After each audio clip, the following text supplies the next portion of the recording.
Once you go EV, you never want to go back to a mechanical car, right? Once you've had an electric motor driving the car, you never want to go back to a gearbox. And what's more, petrol and diesel are really, really bad things.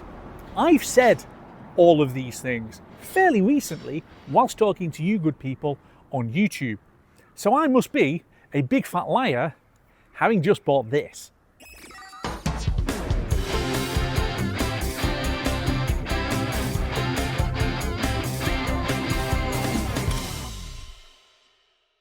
Hello again YouTube, and welcome back to Just Get a Mini. No, not really. It's still Just Get a Tesla. That's my car. But we did need a second car, and primarily a car that my 18-year-old son can drive without having to take out a second mortgage or sell a kidney to be able to pay for the insurance. So what have we done? We've bought a Mini. I do confess, I do absolutely love Minis. This is my third Mini, because way back in time I had a Mark 6 Mini, a red one, which was completely crazy to drive. Even in, when did I have that? 1998. It felt like an absolute dinosaur of a thing. But driving this car in 2026, when I am used to driving electric, it should feel like a dinosaur, but it doesn't. Let me show you what I mean. So the first thing to note, when you want to open the car, you can't just yank on the handle because it's locked. You need a key. Yes, a key, which isn't your phone. And then you have to press a button, and then you again have got pulley handles, and then you can climb down inside what in my case is a very small interior. It's called a Mini for a reason. It's not very big. And then what's more, you then start looking at the controls, and some of these, surely these are ancient and out of date. Yes, it's an interior with lots of buttons and switches, although it has got this alluring, glowing start-stop button. I know it feels old-fashioned, but I can think of quite a few EVs that have got a start-stop button. I think some of them even say engine on them, which is hilarious because they literally just carried over from the petrol car. But stick your finger on there and the ignition comes on and various displays light up. So this really is a small car. And it's got instruments behind the wheel, which is different. And it's got almost Tesla-like minimalistic lack of controls on the wheel. In fact, Tesla's got more controls. There you go. Tesla has got more controls than the Mini. But it has got things like air conditioning, and it has got funky disco lights that you can change into all kinds of different colours. And then, yes, it's got this. And under there, it's got one of these. That, my friends, is a clutch. This is a manual transmission, and that really should freak me out a little bit, especially when I'm used to driving the Tesla, but it doesn't, because in my experience, this is the best manual transmission I have ever driven on anything. Would I like to be driving this car around in traffic? Oh God, no. In traffic, this is not going to be a lot of fun because you're going to be constantly up and down on your clutch. But if you want to have a bit of fun driving outside of it, this is absolutely fine. But the rest of it, considering that it's a car from 2015, it's in really good nick, which is good. And the important bit for me is that it's cheap to insure. Really cheap to insure, relatively speaking, for an 18-year-old. Which is kind of the point in doing this. So you might be asking, what exactly is he doing? I did say on a previous video that I think of myself almost as a little bit of a traitor. Yes, a traitor to the EV cause, having said all of those things about EVs, that once you go electric, you never want to go back to mechanical. And yet here I am, sat in a petrol, mechanical, turbocharged car, which I have not only bought, but I actually did 400 miles in to drive it home, which did feel like quite a long way, primarily because of the fact that it's obviously somewhat more cramped than my Tesla, but also because, well, I haven't driven a car manually in quite a while. Yes, I had the i30, which I went forwards and backwards in, but that is just something that I did short trips in. I hadn't driven long distance in a manual transmission in quite a number of years, so it was an interesting experience doing it. Is the Tesla more comfortable? Hell yeah, of course it is. It's a much, much, much bigger car. While I started talking about getting another car, it was interesting in the comments where people started talking about a variety of different things that I could get, such as a Renault 5. I really like the Renault 5 and I did go and have a look at one.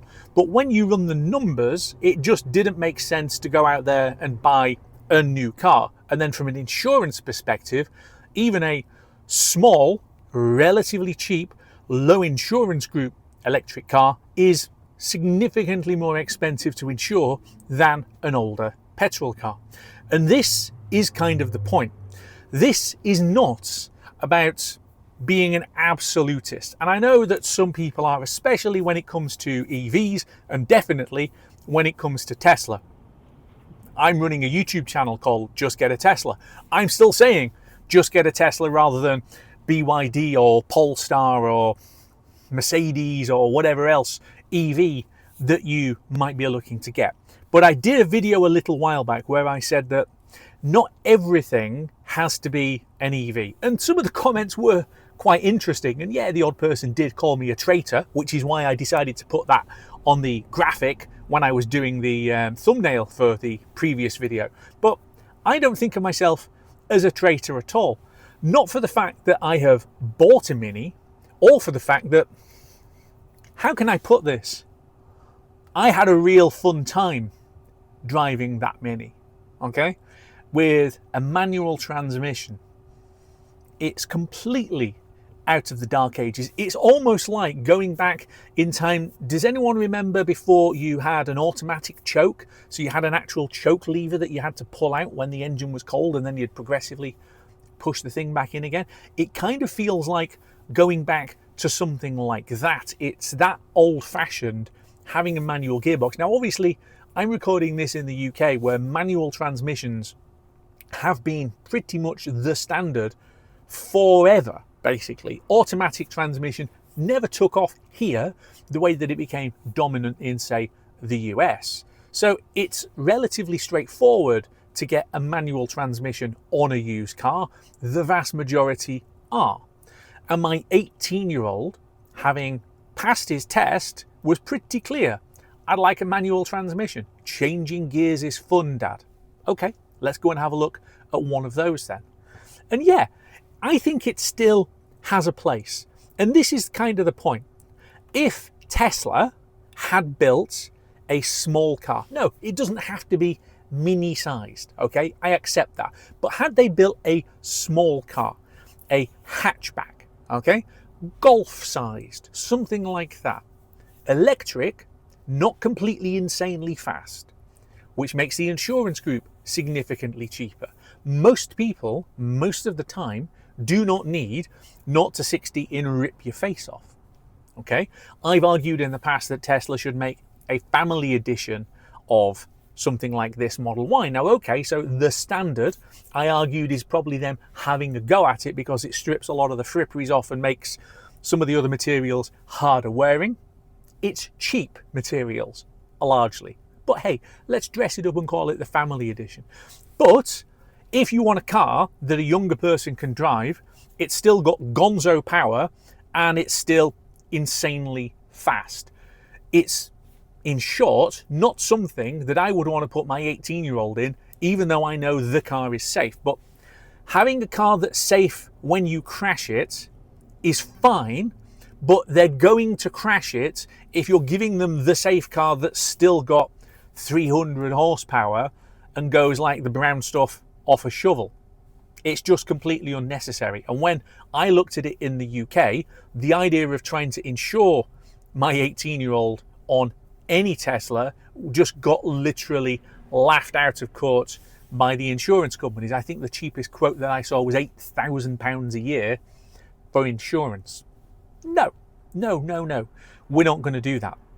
Which is why I have gone back into the used market to go and buy something that is genuinely fun, genuinely classless. Anybody drives a Mini, and something that still puts a smile on my face and is putting a smile on my son's face. It's all about choices. And I think this whole exercise for me has got me thinking a little bit about, again, the direction of travel that Tesla are going in, where they're trying to say that you shouldn't have choices. Everything should be, transportation as a service, where you just hail a ride in every circumstance wherever you're going. Well, screw that. I'd like to go and have some fun, please, in a car that's got some personality, in a car that's a bit of fun. And Mini does that. This big Tesla does that. Oh boy, it certainly does put a smile on my face, and it's a load of fun. But it's totally unaffordable for so many people. And I do get that kind of feedback on the channel quite a lot from people who say, look, I watch your videos, I'm interested in Tesla, and I simply can't afford one. I am going to do a video diving back into the used market and looking at things like used Model 3s, because some of those now really are bargains, and I've got some friends who've gone out there and bought one.